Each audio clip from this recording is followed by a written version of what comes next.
We used to have a lot of fun with Auntie. Oh, God. So when you, Auntie was the funny one. okay, so you got married, what year was it? 41. You got married in September. 1941. September. And you two older sisters, they were already married. Oh, yeah. We're already married. Yeah. But they were married before me. How long before you did they get married? Well, Did they have any kids already when you got married? Auntie had, I think they must have had Janet then, Hmm. by then. Well, Leonard, Leonard is older than your mother, Okay. but Ebu was married when she stood for me. So they might have been married. Ebu might have been married a year or two before she. You stood in Aunt Moo's wedding? I stood, me and Aunt Zelda. Tell me about her wedding. Auntie's wedding, Aunt Boo stood. Okay, tell me about Auntie's wedding.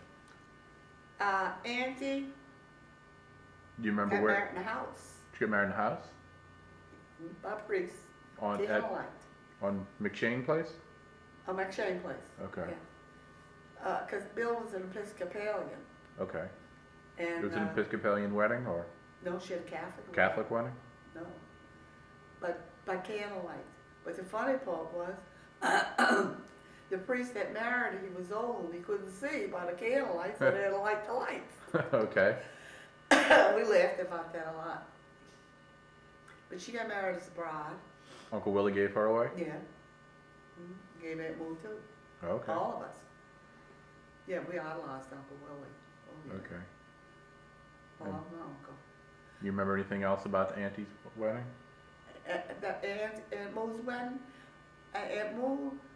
Well, let's start with Auntie's wedding. Do you Oh, remember? Auntie? Yeah. Do you remember anything about hers?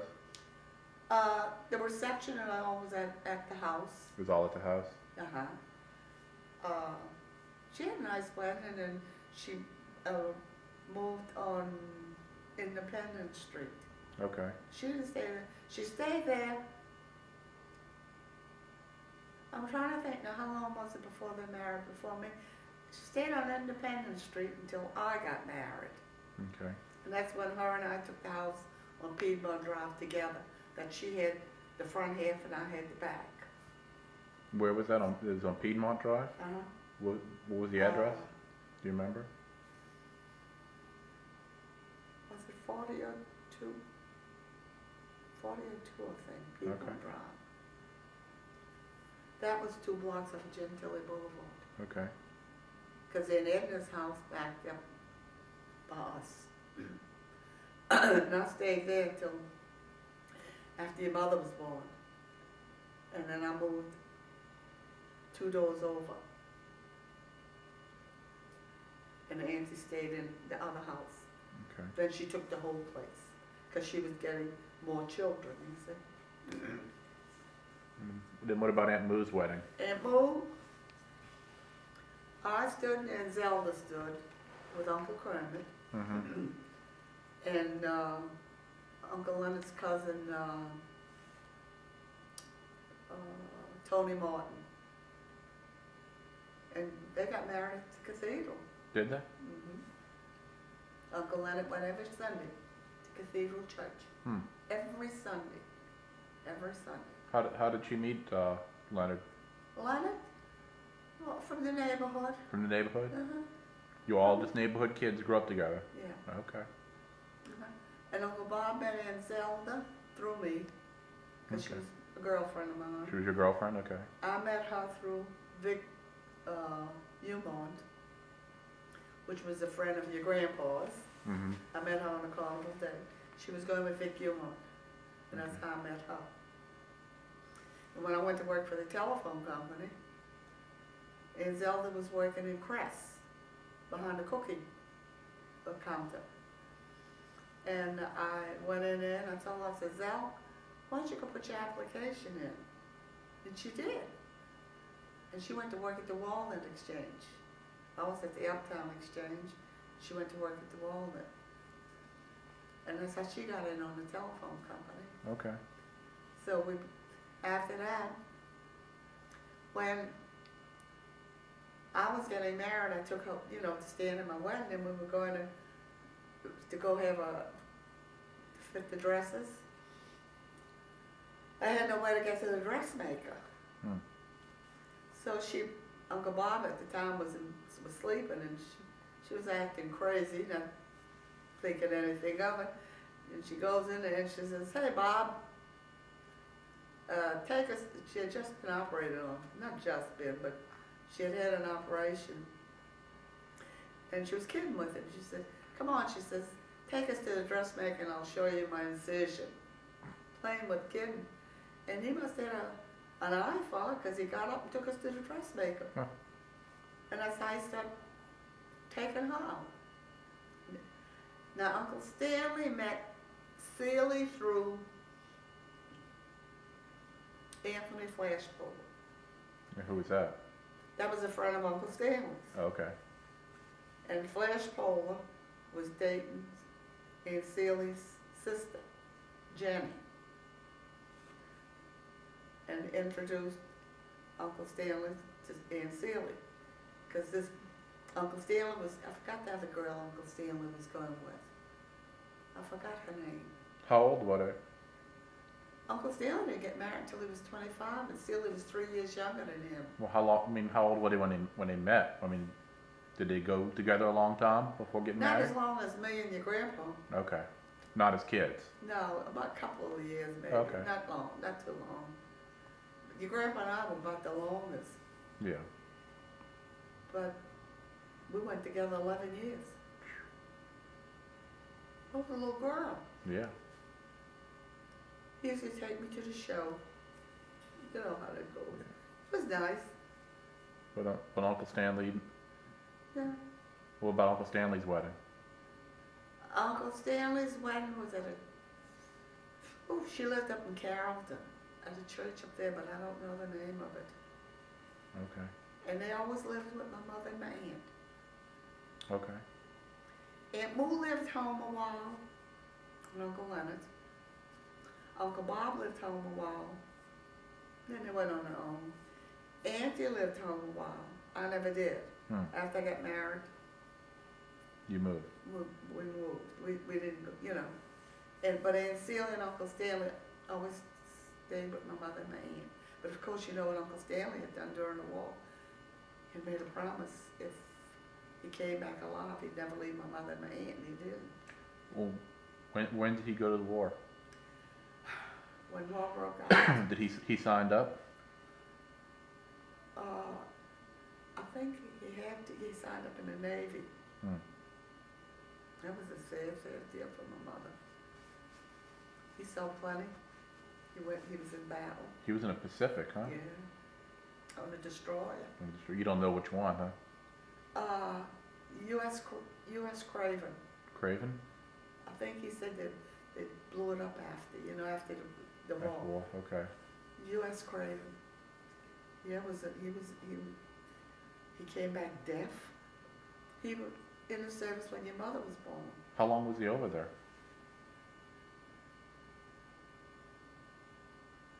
He was in there when your mother was born, and the war was over in 45. So I guess when the war was over. Okay, yeah. He swore he'd never sign up again either. He said he'd never do that again. That was awful. And when your mother was born, he happened to have a leave. And he came up to the hospital, and he was what you call a cannonball thing happened to go off over his head, and he was deaf. Couldn't hear. That was so sad for my mother to go through that. That really was. I didn't mention to you about Billy Raffle. Billy Raffle was a little son of my Uncle Willie's. He was Uncle Willie's son? Uncle Willie had married Anna Cooper after Auntie and Aunt Moo, had moved out and all, and he had this, I before Auntie and Aunt moved out, no. I forgot when he married Anna. Well, anyhow, we all lived together. And he had Gail first, and she was 18 months when she died, Gail. Beautiful little girl, beautiful. And he had Billy. You remember her? Or? Yeah, Gail, beautiful. She died from meningitis. Mm. And then I had Billy, which was my eyes. That was before your mother.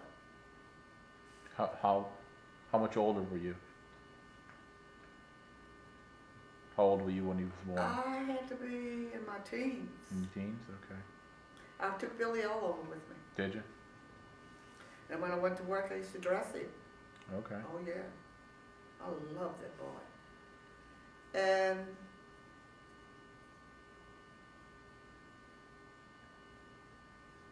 I even took Billy, I'm trying to think of his name.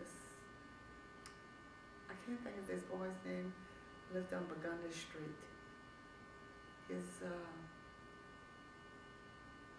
Your grandpa and I went with him to run away to get married. Okay. I can't think of his name. He wound up being a policeman, but not really a death sergeant. Okay. I forgot his name. Hmm. And I took Billy with me. Let's take Billy all over. Well, Billy signed up with the Marines. And he wound up with an aneurysm. He had gotten married while in the service. He had 2 girls, Tammy and Kim. And which one lives over here? In Texas? Somewhere outside of Texas, I think. Huh? It was TMB, not TME, TMB. Tammy. TMB. And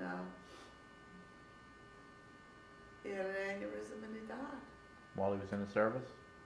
No, he had just gotten out. Just getting out. But they used to beat him the Marines were mean when you couldn't do this or do that. They'd beat you till you did it. Mm. And that kind of upset the whole family. That really did. So he died a year before my mother. What, No, year after my mother. A year after. what was Billy like? Billy? Yeah. To me, he was handsome. Your brother is on the order of the Raffles, my family. You more Federico, but Dolph is Raffle. And Billy was that type. Hmm. I thought Billy was he was a tall boy, nice looking boy. I loved him dearly, I really did. What was he like? Was he always in? Always like a little brother to us. Okay. Because we all lived together. I mean, we had him from the time he was born. Yeah. I mean, he lived with and after my mother died, Uncle Stanley took care of him. Hmm. But Uncle Willie was sick, and Uncle Willie they took care of Billy. When did Uncle Willie take sick? Huh? When did Uncle Willie take sick? Uncle Willie?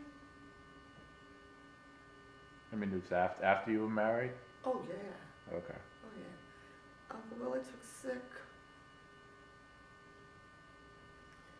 I don't know what year. Is it after my mom was born? Oh, yeah, your mother knew Uncle Willie. Okay. Oh, yeah. She knew him then.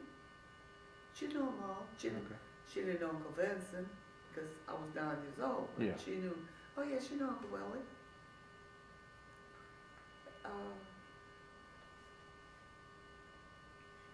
He died on St. Anthony Street. Hmm. What was he sick with? He was just getting old, or? He was 49 years He was old. 49, so he was young. I think he died from complications with a little bit of everything. exactly know why. He just took sick and was like always just sick, Hmm. you know, and never could really find out. Like, I think his heart might have given out on me. Yeah. So that left my mother and my aunt with Uncle Stanley and Celie. And Celie knew Uncle Willie. Did you? Yeah, they all knew him.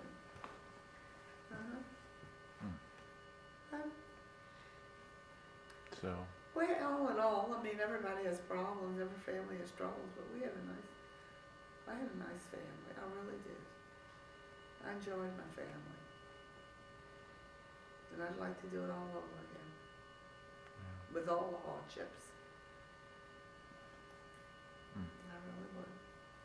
And then, after your mother had my grandchildren, Well, let's not and jump I there had my yet. daughter. Let's not jump that yet. When Get you got, her when right you to my got, daughter. we got plenty of time for that. Yeah. When you got married, where'd you move? When I got married, Yeah, when you I got was married. still working for the telephone company. Well, how did you get your job at the telephone company? Joe Fitzpatrick lived next door to us. And he came in and he said to me, Charlie, he said, you know, they Harringville's telephone company.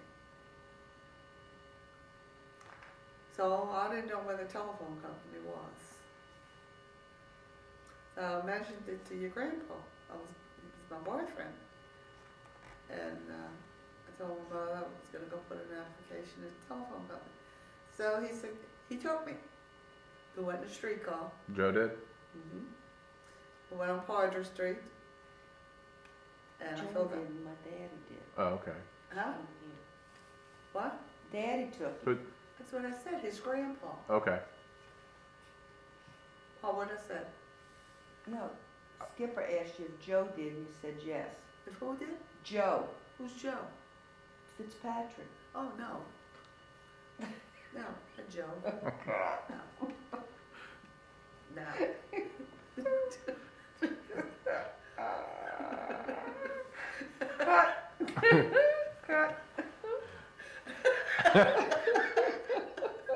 I forgot about you. You said Joe told you about the job, and then he took me. No, And I'm like, I said, your grandpa took me in a streetcar. Your grandpa took me in a streetcar. The telephone company in You're gonna have Baron. to splice, honey. Poydras Yeah, and Baron. I can do that, yeah. Oh, John. So that was on Barone and Poydras? Yeah, Poydras and Baron. Yeah. All right. And I came home and I forgot about it, and the telephone company called me. Okay. And I went up. I didn't know how to get there. Now this is before you married. Oh, yeah. Okay. Before I met. Oh, yeah. You still living with your Uncle Willie and on McShane Place. We were all on McShane. Okay, and then telephone company called you. And so what your daddy did, he had a cousin that worked for the telephone company. And Not his daddy, that's his grandpa. your grandpa. It's okay. I'm the old tongue-tied. It's okay. It's all right. Oh, God. That's okay. Well, he took me and brought me to the Uptown Exchange Where was that? on Flushing Coliseum. It's okay. Horrible neighborhood. Ooh. Even then? And Julius Weiss Home and old Little Sisters of the Poor and Tour Infirmary. You had to pass that door where they brought dead people out. I was scared. I didn't like passing there. It was bad neighborhood even then? Yeah. Oh, yeah. That's when I went to work that evening and the man exposed himself. Oh, yeah, it was bad. What happened with that? That? Yeah. You should see my little legs, how they flew to the telephone company, and I opened the door with my head. Huh.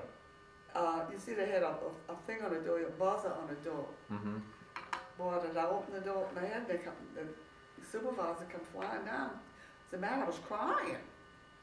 I was scared. And they sent for the police. And it was an old man that said they used to call Grandpa.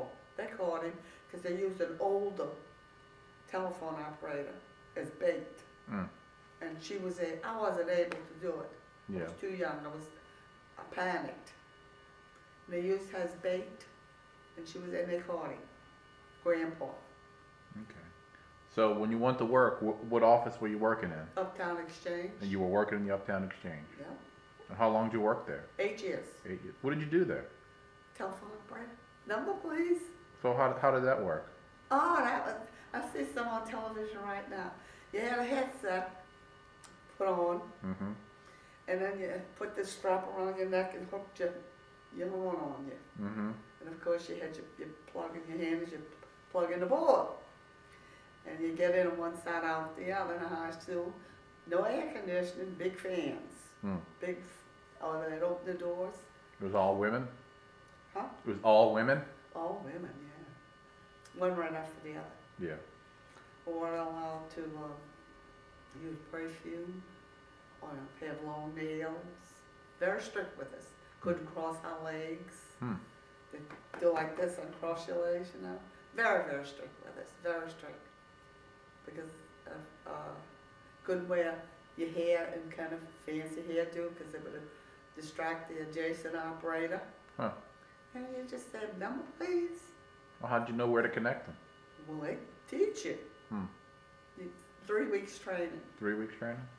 Or 2 weeks. No, 2 or 3 weeks training. They teach you. You never forget it, do you? Huh. I could do it today if they sat me down. That kind of, they don't have them. Yeah. They don't have them. But you had those strings all up in the air, testing the numbers, you know, and all over. You ever do it wrong? Mess somebody up? Oh, every now and then you cut somebody off. I'll give them a wrong number. And like sometimes I work prepaid, which was for collecting the money. Sometimes you collect it instead of returning it, Mm. and you'd have to bail them a nickel. Hmm. You call the supervisor and you tell them. You know, you couldn't do it too often because Yeah. they'd get on your headset and see if you made too many mistakes, they'd let you go. I mean, they were always observing on you, always, constantly. Hmm. You never knew who was headset that was on. But when you see them back there, you knew they were observing, and you were very careful, very careful. Yeah. But oh yeah, it Mm. happened. You cut them off, give them a wrong number. Yeah. And Collect the nickel. eventually you made it up to supervisor, huh? I made it to supervisor. Yeah, I did. I did. What did you do as a supervisor? You Walk the floor. watch them? Walk the floor and walk the floor and watch them, and if they had any complaints or anybody complained, to handle a complaint. Oh yeah.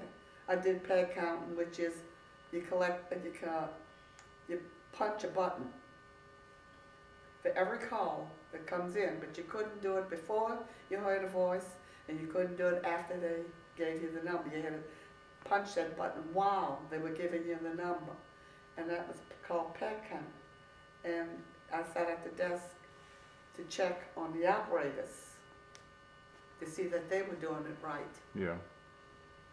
Oh yeah, I walked the floor, and they used to have WJM&R for the telephone. You know, it wasn't direct lines. Right.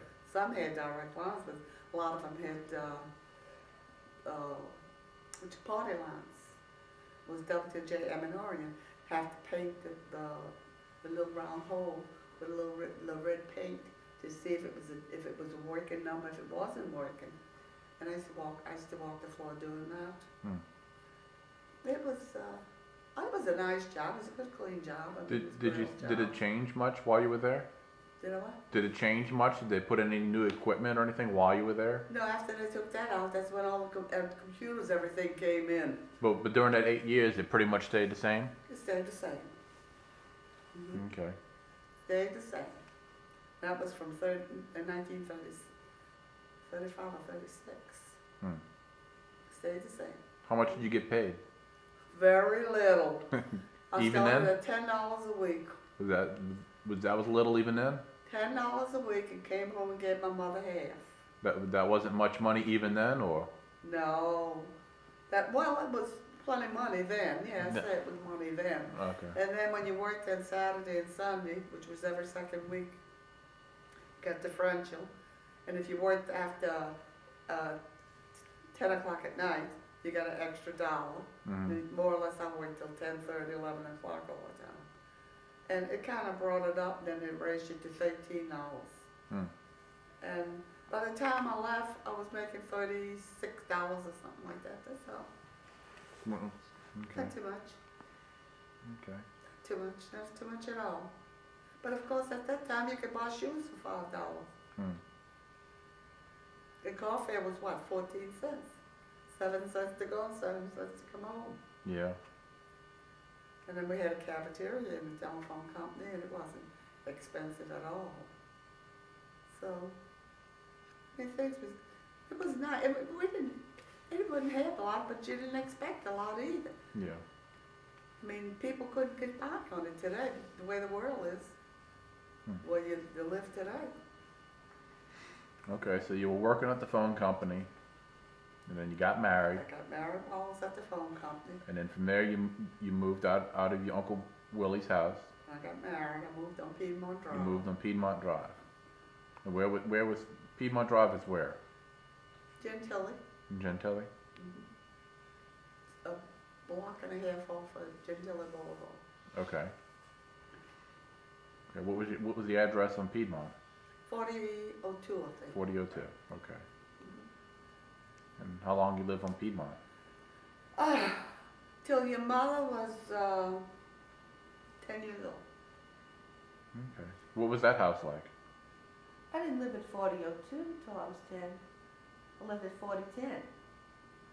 Oh, 4002 was when you were born. Then you moved on Arts and Humanity. 4010.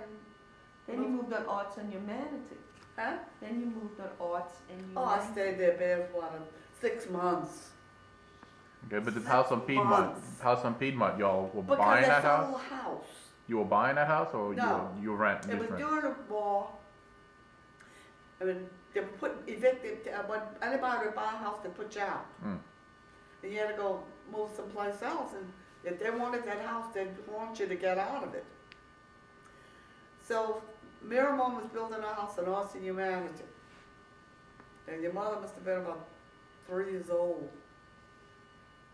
And I moved over there because Ms. Shea and Ms. Morton's was giving me fits every day, haunting me to get out of the house. So I moved on Arts and Humanity, and while living there, they stole my clothes off the line. Off the clothesline? What clothes? How much clothes was it? I mean, what kind of clothes? A whole yard full of clothes. Whole yard full of clothes? Yeah. And then we stayed there about 6 months. And Uncle Willie had moved out of his house because he lived, what was the number then? You know the numbers then. 4010. 4010? No, bad. Uncle Willie had lived where Hilda Crais lived. Oh, I don't know those numbers. I know where I live. He moved, and Uncle Willie lived where Hilda Crais lived. And then he moved out, and this, what's that woman's name? Billy and them used to say. Fazula moved in. And Uncle Willie moved to 4010. When he moved out, because his wife had left him, he went back by the nan and my mother. I took that house at 4010. I moved off of Arts and Humanity Okay. because I didn't like living around there. What was that house like? What was the neighborhood like? Is it a bad neighborhood then? Well, Arts and Humanity? Why didn't you like living there? it was a corner house, and I guess you could say I was scared after they stole my clothes off the Lawn, yeah. clothesline. And I just didn't. It was a brand new house. It was a brand new house. Brand new. It was the first one in it. But I guess I was scared. A car had ran into a house across the street, right into the bedroom of a house. I just couldn't make myself in that neighborhood. Okay. And like when I take your mother to dancing lessons and all, I had to come back from Franklin Avenue to walk down that way. And I was kind of scared around there. I don't know why. I didn't like it. So then we moved back to Piedmont Drive. And I stayed there until we bought a house. We had a house built on Chatham and Crescent when your mother was 10 years old. And I wasn't in the house 1 week when your mother threw a party. She threw a party. Yeah. I don't know what kind of, huh? I was 12. It was my 12th birthday party. 7th grade. You were 11. It was my 12th birthday party. 7th grade, Lenny Krupp. Well, if I got it on a thing when I moved in the house, I'll tell you the exact age. You were 10 going on 11 when I moved there. I'm gonna look at that little house. I'll tell you that I have a little house up on a charm bracelet. Okay.